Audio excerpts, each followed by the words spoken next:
Welcome back to our second session in our premarital counseling seminar. In our first session, we talked a lot about you as the individual, your preferences, your personality, what you were going to be bringing to the marriage. But in this session, we're going to talk about who you'll be bringing to your marriage, namely your family. And make no mistake, your family will make an appearance in your marriage, even if they're not actually physically present. I don't think there's any question. I think we can all agree that family is very key to who we are as an individual.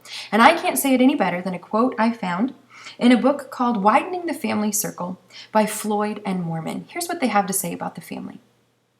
To call the family an important human institution is to underestimate its value profoundly. Virtually no other relationship engages us socially, genetically, legally, financially, and intimately with the pervasiveness of the family. Families are with us from beginning to end. We are born into familial relationships, and we often leave this life with family by our side. Families protect us, provide for us, and give us an identity and a sense of belonging. They stimulate the full spectrum of our emotions, from immeasurable joys to our deepest sorrows, and they enjoy a level of permanence unparalleled by almost anything else in our lives. Yes, family is fundamental. And so, in our conversation in this session, here's what I want to do. I want to introduce you to an interpersonal communication theory by a scholar named Mary Ann Fitzpatrick. This theory is called relational schemas in the family. And what Fitzpatrick has done is she studied and researched many different couples. And she looked at a lot of different elements within their relationship, and from that, she came up with 3 different marriage styles, different ways that husbands and wives interacted and behaved. She also studied communication orientation, or in other words, how people most feel comfortable communicating. And she came up with 2 primary categories of communication. Then by kind of cross-connecting these things, the marriage styles and the communication orientations, she came up with 4 different family types. And as I walk through all of these things with you today, I want you to be continually thinking about your family of origin, your parents' marriage, and how as a family you handled conflict and conversation and communication in general. Just to kind of reiterate how important family communication is, I want to share a few more things with you. First of all, just in the field of communication alone, family relationships has grown immensely. In 1985, if you would have looked at the Handbook for Interpersonal Communication, you would have seen 6 theories in family communication. In 2004, 16. So that shows you just how much scholars are recognizing that family communication plays a very important part in communication in every other single relationship in our life. Another communication scholar, Anita Evangelisti, she says that family communication shapes how we interact in virtually every context of our lives. So again, your family is going to make an appearance in your marriage. Time to be prepared for that. We've seen through other research that communication support is key for the health and well-being of an individual, that with family support they feel more satisfied and successful, and we know that the very beginning lessons we ever received in communication came from our family dynamic. So let's go ahead and get started in talking about family history, and specifically let's start with the marriage. Now, Knapp and Daly, in the Handbook for Interpersonal Communication, they tell us that the marriage is the most foundational relationship of the family. We can probably all agree with that statement. But here's what else they say. They say it's not just a source of procreation, but it provides a model for children on how to relate and communicate, and it creates a context for every other intrafamilial relationship. That's pretty key. That's important.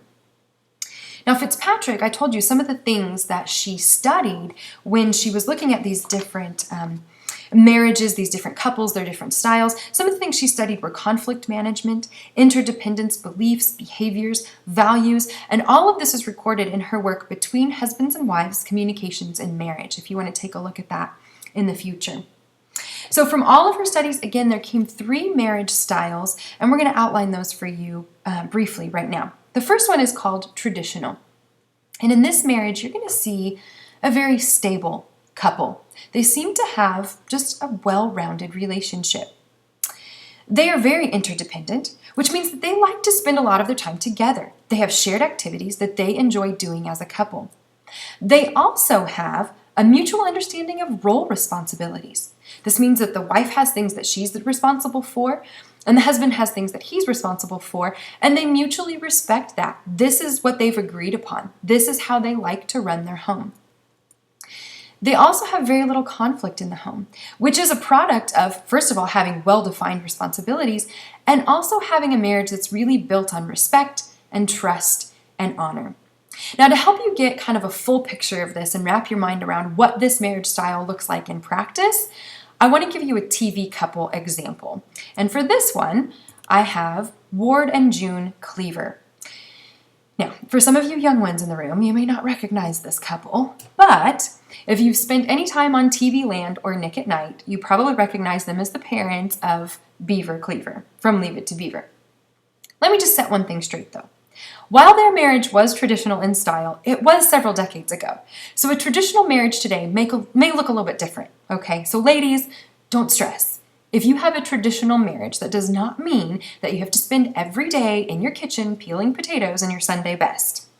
I guarantee you that when Mrs. Cleaver left the set of the show every day, she went to her real home where she had a sink full of dirty dishes and toilets to scrub, and she didn't do it in her pearls and high-heeled shoes. But all that being said, Ward and June certainly give us a good example of a traditional marriage. They were interdependent. They enjoyed each other's company. They did a lot of their activities together as a couple and with their kids. They also had their well-defined role responsibilities, which worked for them because they had very little conflict. We didn't see much fighting happening, at least on screen. The second marriage style is called independent. This couple is different in that they're quite autonomous in their relationship. They enjoy their space. They have separate activities that they do separately, and they're okay with that. This couple is also a little bit unconventional in that they don't have those well-defined relationship roles. So what that means is that they're constantly coming to each other, having to renegotiate those roles, and you're going to see some breakdowns in communication. A lot of conversations of, "Oh, I thought you were going to do that. Well, I thought you were going to do that." And so what this means is there is some ongoing conflict in this relationship. Not necessarily bad, not too difficult to handle, but because they choose to live their lives with undefined roles, they're going to have to keep having these same conversations. And I chose a more modern family from television to give you an example for this one. Phil and Claire Dunphy. Did you see what I did there? Phil and Claire, if you've watched their relationship at all, they adore each other. There's no question. They enjoy each other's company. They love each other, but they also like their space. They are very autonomous. She has yoga and activities like that. He has trampolines and pogo sticks. They like to have a little degree of separation, and that works for them. They are also, though, continually negotiating roles because they've never well defined, these are my responsibility and these are yours. So you see conversations like, "I thought you were going to pick up the kids," or "I thought you were going to pay that bill." And so there is some conflict taking place in pretty much every episode. And for us on this side of the screen, it's hilarious. But just so you know, if you're the one in the independent marriage, it's maybe not quite so funny. The third marriage style is separate. Now this one is interesting because there's an element of the traditional, an element of the independent, and yet they have a separate identity as well. Traditionally speaking, probably both members of the couple would say, "Oh sure, yeah, I have this role and he has that role." The problem is that they've never actually sat down and talked it out. They haven't communicated these roles, and so what ends up happening is they assume things on one another. They assume that that person is going to take care of certain things because that's just what a traditional couple would do. And assuming things on one another in a marriage is a very dangerous thing to do. Independently speaking, they do have a lot of their life separate from one another, but it's not like the independent marriage where it's a joyous factor. They like their space so that when they come back together, they can breathe and they feel more connected. That's not the case with this marriage. They're separate because they don't want to be together. In fact, this couple is often seen as very ambivalent toward one another. Quite honestly, they just simply don't care. The phrase has been coined, emotionally divorced, which is a sad fact. They don't have a lot of conversation, which means there's very little trust in their marriage, which means there is a lot of conflict, heavy conflict in this marriage style. And because they don't talk, and because they're ambivalent, that conflict generally is never resolved. For this television couple, I actually chose a true married couple. This is John and Kate Goslin. If you remember, this couple was one of the first TV reality families with a bunch of kids. And if you ever watched their show, you saw a lot of conflict, a lot of assumptions being made about each other. Kate definitely wanted that traditional marriage. I'm going to handle this, you're going to handle that. But she was often, because she didn't communicate that to her husband, because with 8 kids, they probably didn't have time to communicate that.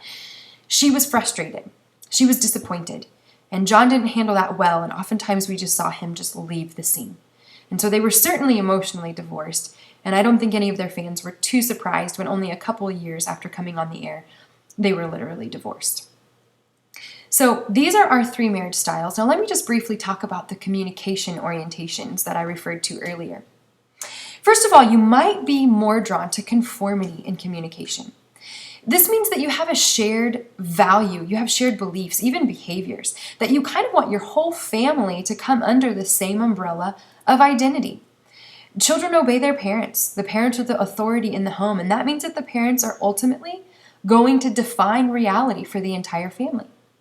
On the other hand, you may be more drawn toward conversation communication. In this family type, you're going to see open, frequent, free communication. Everybody's able to talk about whatever they want. There's few limitations, and everyone's opinion is mutually respected. So that means it doesn't matter if it's a parent or a child who brings up an idea. Everyone's opinion matters in a conversation-oriented family. So now, with these categories of communication in play, Fitzpatrick and her colleagues then take the findings of their 3 marriage styles and they cross-connect these things, and out come 4 different family types. So let's take a quick look at those. The first family type we have is called consensual. This family is high in both conversation and conformity. Typically, the marriage style of the parents is going to be traditional. And so how this plays out is they value open communication. The parents communicate with each other, they communicate with their kids, they hear their kids out, but in the end, everyone knows that the parents are going to make the ultimate decision, that they are going to decide what is best for the family.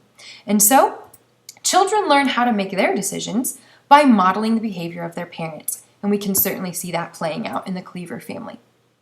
The second family type is pluralistic. This family is high in conversation, but low in conformity. Typically, the marriage style here is individual.